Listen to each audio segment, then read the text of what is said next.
This is a disclaimer, an invitation to listen beyond the words. Dear listeners, as you prepare to lose yourself in the tapestry of this tale, spun with care and woven with countless voices, allow me a moment to reflect on the nature of storytelling itself. Words, like wayward stars, often shine with unpredictable brilliance. They illuminate, they resonate, but they can also flicker as they cross from tongue to ear.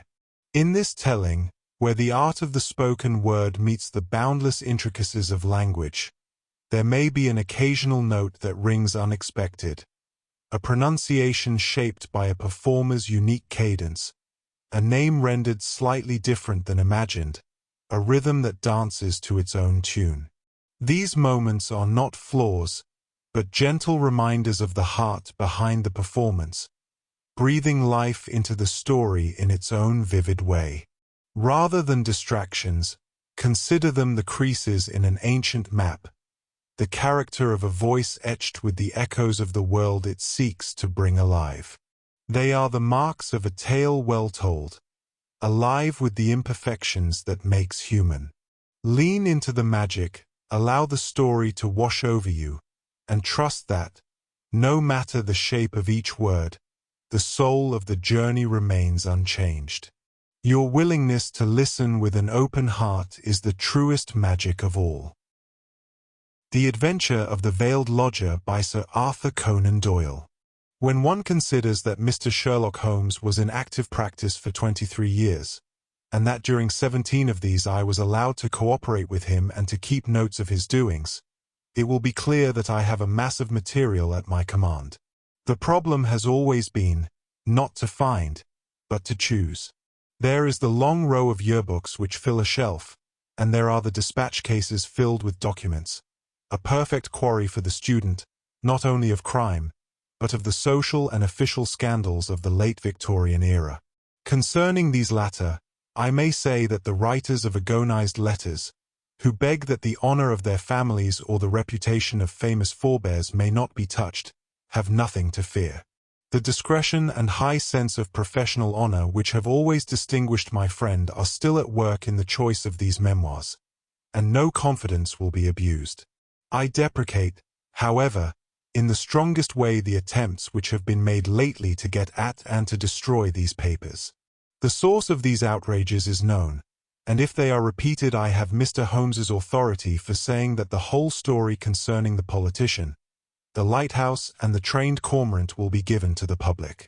There is at least one reader who will understand. It is not reasonable to suppose that every one of these cases gave Holmes the opportunity of showing those curious gifts of instinct and observation which I have endeavored to set forth in these memoirs. Sometimes he had with much effort to pick the fruit, sometimes it fell easily into his lap.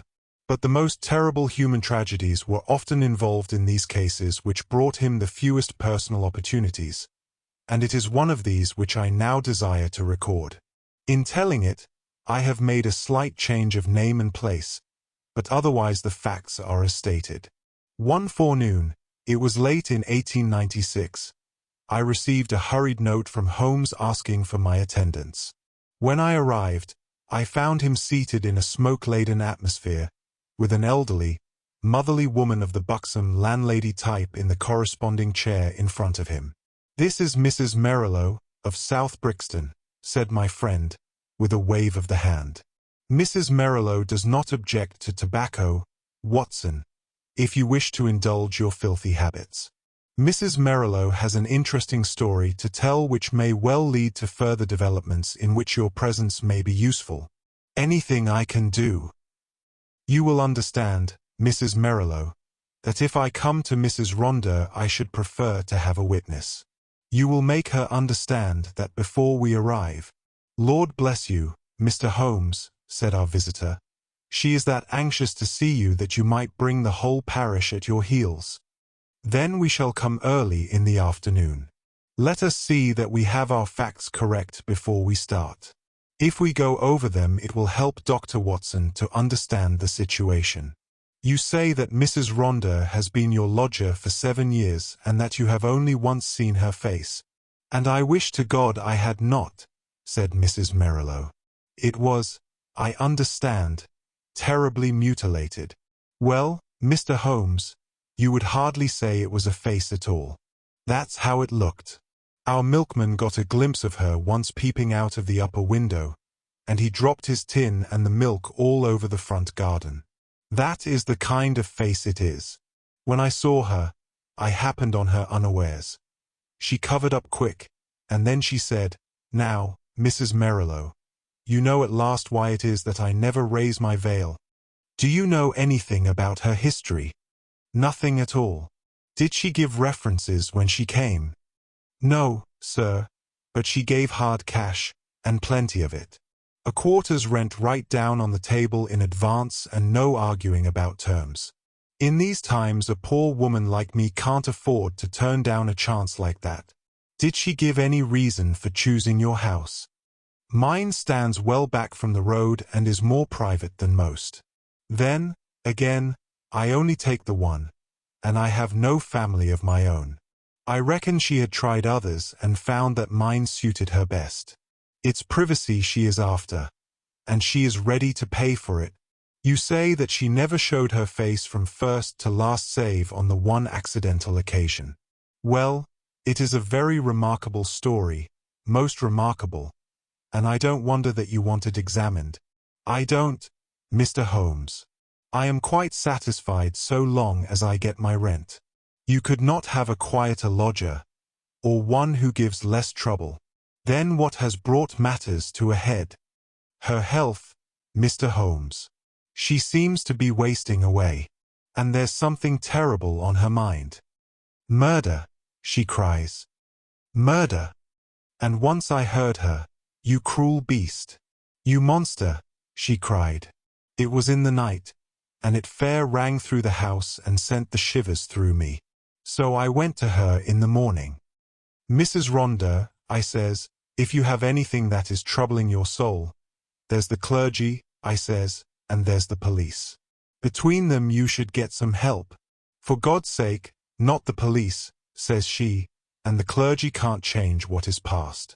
And yet,' she says, 'it would ease my mind if someone knew the truth before I died.' 'Well,' says I, 'if you won't have the regulars, there is this detective man what we read about, beggin' your pardon, Mr. Holmes.' And she fair jumped at it. 'That's the man,' says she. 'I wonder I never thought of it before. Bring him here, Mrs. Merrilow, and if he won't come, tell him I am the wife of Rhonda's wild beast show. Say that, and give him the name Abbess Parva. Here it is as she wrote it, Abbess Parva. That will bring him, if he's the man I think he is. And it will, too,' remarked Holmes. 'Very good, Mrs. Merrilow. I should like to have a little chat with Dr. Watson. That will carry us till lunchtime. About 3 o'clock you may expect to see us at your house in Brixton.' Our visitor had no sooner waddled out of the room, no other verb can describe Mrs. Merrilow's method of progression, than Sherlock Holmes threw himself with fierce energy upon the pile of commonplace books in the corner. For a few minutes there was a constant swish of the leaves, and then with a grunt of satisfaction he came upon what he sought.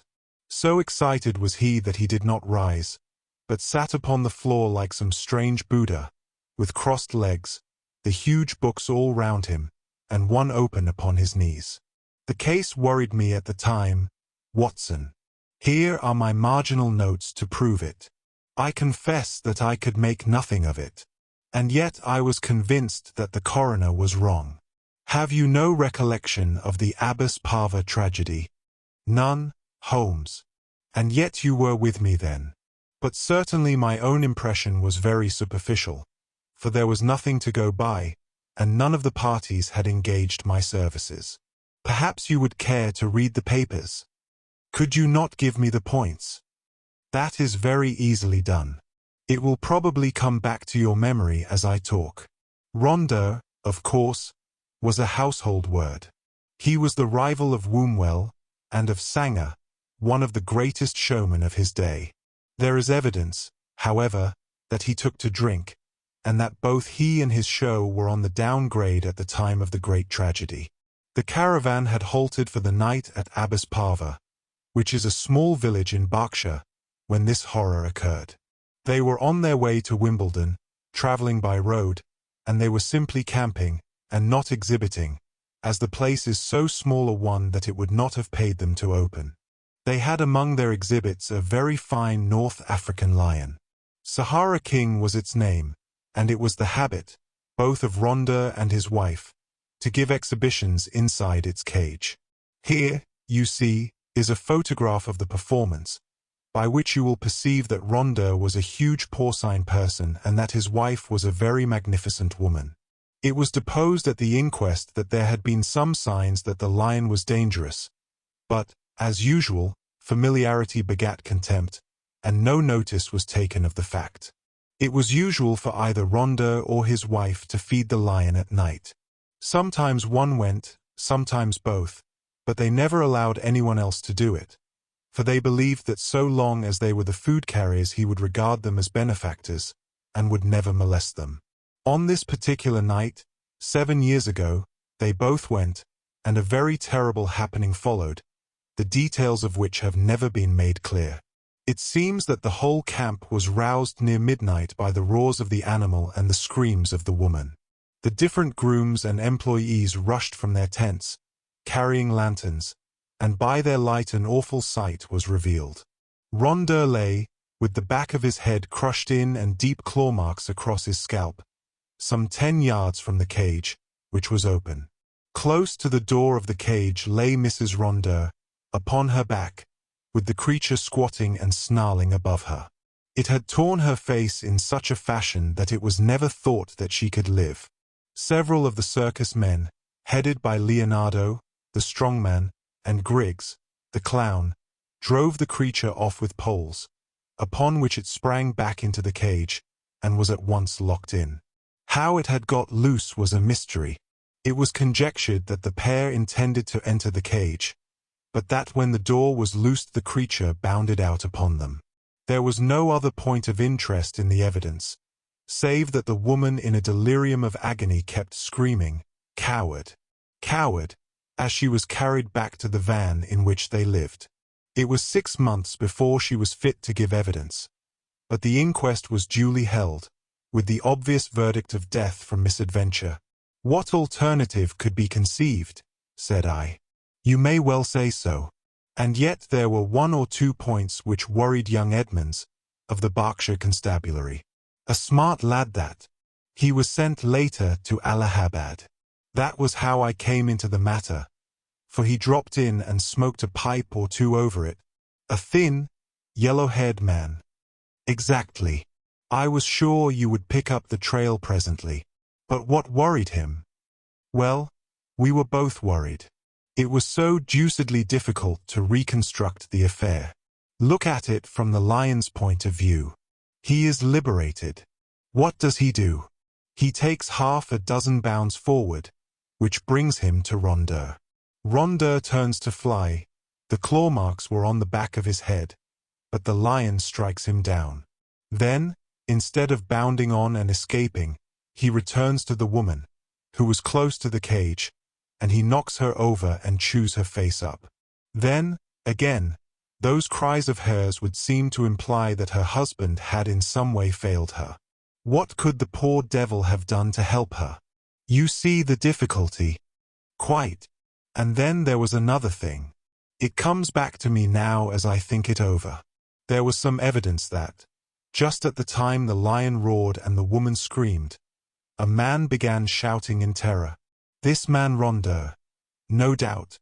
Well, if his skull was smashed in you would hardly expect to hear from him again. There were at least 2 witnesses who spoke of the cries of a man being mingled with those of a woman. I should think the whole camp was crying out by then. As to the other points, I think I could suggest a solution.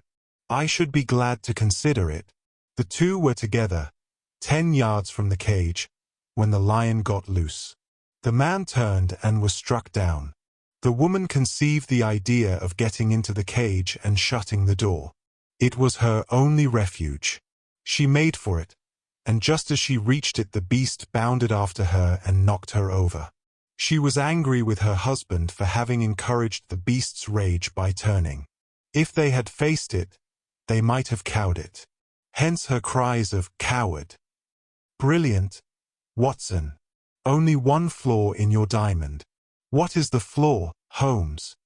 If they were both 10 paces from the cage, how came the beast to get loose? Is it possible that they had some enemy who loosed it? And why should it attack them savagely when it was in the habit of playing with them and doing tricks with them inside the cage? Possibly the same enemy had done something to enrage it. Holmes looked thoughtful and remained in silence for some moments. Well, Watson, there is this to be said for your theory. Rondeur was a man of many enemies. Edmonds told me that in his cups he was horrible. A huge bully of a man. He cursed and slashed at everyone who came in his way. I expect those cries about a monster, of which our visitor has spoken, were nocturnal reminiscences of the dear departed. However, our speculations are futile until we have all the facts. There is a cold partridge on the sideboard, Watson, and a bottle of Montrachet. Let us renew our energies before we make a fresh call upon them. When our hansom deposited us at the house of Mrs. Merrilow, we found that plump lady blocking up the open door of her humble but retired abode. It was very clear that her chief preoccupation was lest she should lose a valuable lodger, and she implored us, before showing us up, to say and do nothing which could lead to so undesirable an end. Then, having reassured her, we followed her up the straight, badly carpeted staircase and were shown into the room of the mysterious lodger. It was a close, musty, ill-ventilated place, as might be expected, since its inmates seldom left it. From keeping beasts in a cage, the woman seemed, by some retribution of fate, to have become herself a beast in a cage. She sat now in a broken armchair in the shadowy corner of the room. Long years of inaction had coarsened the lines of her figure, but at some period it must have been beautiful, and was still full and voluptuous. A thick dark veil covered her face, but it was cut off close at her upper lip, and disclosed a perfectly shaped mouth and a delicately rounded chin. I could well conceive that she had indeed been a very remarkable woman. Her voice, too, was well modulated and pleasing. "My name is not unfamiliar to you, Mr. Holmes," said she. "I thought that it would bring you." "That is so, madam, though I do not know how you are aware that I was interested in your case. I learned it when I had recovered my health and was examined by Mr. Edmonds, the county detective. I fear I lied to him. Perhaps it would have been wiser had I told the truth. It is usually wiser to tell the truth. But why did you lie to him?" "Because the fate of someone else depended upon it. I know that he was a very worthless being, and yet I would not have his destruction upon my conscience. We had been so close, so close. But has this impediment been removed?" "Yes, sir. The person that I allude to is dead." "Then why should you not now tell the police anything you know?" "Because there is another person to be considered. That other person is myself. I could not stand the scandal and publicity which would come from a police examination. I have not long to live, but I wish to die undisturbed. And yet I wanted to find one man of judgment to whom I could tell my terrible story, so that when I am gone all might be understood. You compliment me, madam. At the same time, I am a responsible person. I do not promise you that when you have spoken I may not myself think it my duty to refer the case to the police. I think not, Mr. Holmes. I know your character and methods too well, for I have followed your work for some years. Reading is the only pleasure which fate has left me, and I miss little which passes in the world. But in any case, I will take my chance of the use which you may make of my tragedy. It will ease my mind to tell it. My friend and I would be glad to hear it." The woman rose and took from a drawer the photograph of a man. He was clearly a professional acrobat, a man of magnificent physique, taken with his huge arms folded across his swollen chest and a smile breaking from under his heavy mustache, the self-satisfied smile of the man of many conquests. "That is Leonardo," she said. "Leonardo, the strong man, who gave evidence." "The same. And this is my husband." It was a dreadful face, a human pig, or rather a human wild boar, for it was formidable in its bestiality. One could imagine that vile mouth champing and foaming in its rage, and one could conceive those small, vicious eyes darting pure malignancy as they looked forth upon the world, ruffian, bully, beast. It was all written on that heavy-jowled face. Those two pictures will help you, gentlemen, to understand the story. I was a poor circus girl brought up on the sawdust, and doing springs through the hoop before I was 10. When I became a woman, this man loved me, if such lust as his can be called love, and in an evil moment I became his wife. From that day I was in hell, and he the devil who tormented me. There was no one in the show who did not know of his treatment. He deserted me for others. He tied me down and lashed me with his riding whip when I complained. They all pitied me and they all loathed him, but what could they do? They feared him, one and all, for he was terrible at all times, and murderous when he was drunk.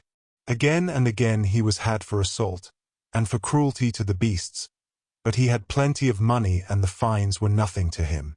The best men all left us and the show began to go downhill. It was only Leonardo and I who kept it up, with little Jimmy Griggs, the clown. Poor devil, he had not much to be funny about, but he did what he could to hold things together. Then Leonardo came more and more into my life. You see what he was like.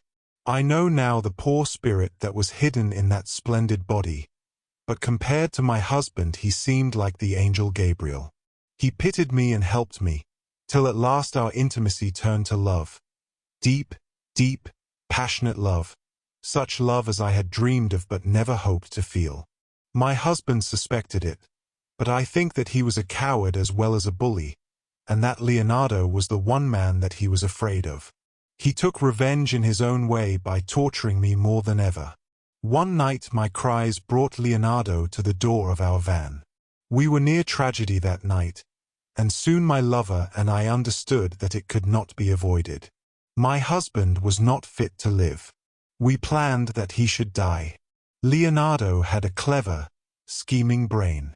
It was he who planned it. I do not say that to blame him, for I was ready to go with him every inch of the way. But I should never have had the wit to think of such a plan. We made a club, Leonardo made it, and in the leaden head he fastened 5 long steel nails, the points outwards, with just such a spread as the lion's paw. This was to give my husband his death blow, and yet to leave the evidence that it was the lion which we would loose who had done the deed. It was a pitch-dark night when my husband and I went down, as was our custom, to feed the beast. We carried with us the raw meat in a zinc pail. Leonardo was waiting at the corner of the big van which we should have to pass before we reached the cage. He was too slow, and we walked past him before he could strike, but he followed us on tiptoe and I heard the crash as the club smashed my husband's skull. My heart leaped with joy at the sound. I sprang forward, and I undid the catch which held the door of the great lion's cage. And then the terrible thing happened. You may have heard how quick these creatures are to scent human blood, and how it excites them. Some strange instinct had told the creature in one instant that a human being had been slain. As I slipped the bars it bounded out, and was on me in an instant. Leonardo could have saved me. If he had rushed forward and struck the beast with his club he might have cowed it.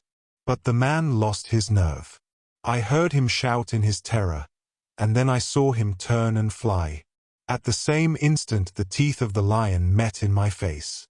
Its hot, filthy breath had already poisoned me and I was hardly conscious of pain. With the palms of my hands I tried to push the great steaming, blood-stained jaws away from me, and I screamed for help. I was conscious that the camp was stirring, and then dimly I remember a group of men, Leonardo, Griggs, and others, dragging me from under the creature's paws. That was my last memory, Mr. Holmes, for many a weary month. When I came to myself, and saw myself in the mirror, I cursed that lion. Oh, how I cursed him. Not because he had torn away my beauty, but because he had not torn away my life. I had but one desire, Mr. Holmes, and I had enough money to gratify it. It was that I should cover myself so that my poor face should be seen by none, and that I should dwell where none whom I had ever known should find me. That was all that was left to me to do, and that is what I have done. A poor wounded beast that has crawled into its hole to die. That is the end of Eugenia Rondeur. We sat in silence for some time after the unhappy woman had told her story. Then Holmes stretched out his long arm and patted her hand with such a show of sympathy as I had seldom known him to exhibit. "Poor girl," he said. "Poor girl. The ways of fate are indeed hard to understand. If there is not some compensation hereafter, then the world is a cruel jest. But what of this man Leonardo? I never saw him or heard from him again. Perhaps I have been wrong to feel so bitterly against him. He might as soon have loved one of the freaks whom we carried round the country as the thing which the lion had left. But a woman's love is not so easily set aside. He had left me under the beast's claws, he had deserted me in my need, and yet I could not bring myself to give him to the gallows. For myself, I cared nothing what became of me. What could be more dreadful than my actual life? But I stood between Leonardo and his fate. And he is dead. He was drowned last month when bathing near Margate. I saw his death in the paper. And what did he do with this 5-clawed club? Which is the most singular and ingenious part of all your story? I cannot tell, Mr. Holmes. There is a chalk pit by the camp, with a deep green pool at the base of it. Perhaps in the depths of that pool. Well, it is of little consequence now. The case is closed. Yes, said the woman, the case is closed. We had risen to go, but there was something in the woman's voice which arrested Holmes's attention. He turned swiftly upon her. Your life is not your own, he said. Keep your hands off it. What use is it to anyone? How can you tell? The example of patient suffering is in itself the most precious of all lessons to an impatient world. The woman's answer was a terrible one. She raised her veil and stepped forward into the light. I wonder if you would bear it, she said. It was horrible. No words can describe the framework of a face when the face itself is gone. Two living and beautiful brown eyes looking sadly out from that grisly ruin did but make the view more awful. Holmes held up his hand in a gesture of pity and protest, and together we left the room. 2 days later, when I called upon my friend, he pointed with some pride to a small blue bottle upon his mantelpiece. I picked it up. There was a red poison label. A pleasant almondy odor rose when I opened it. Prussic acid, said I. Exactly. It came by post. I send you my temptation. I will follow your advice. That was the message. I think, Watson, we can guess the name of the brave woman who sent it. Dear listener, we close the pages on another tale, a journey through words, imagination, and emotion. Here at the Falls Audiobook, where stories flow like a river's current, carrying you to distant worlds and uncharted depths, we thank you for joining us. As always, we invite you to linger a little longer. Subscribe to our channel to discover more stories waiting to be heard, each a cascade of voices, ideas, and artistry. And remember, every great story begins with a single word. Perhaps the next one will begin with you. Until our voices meet again, may your days be filled with quiet moments, rich pages, and the soothing sound of a story well told. This is the Falls Audiobook, signing off.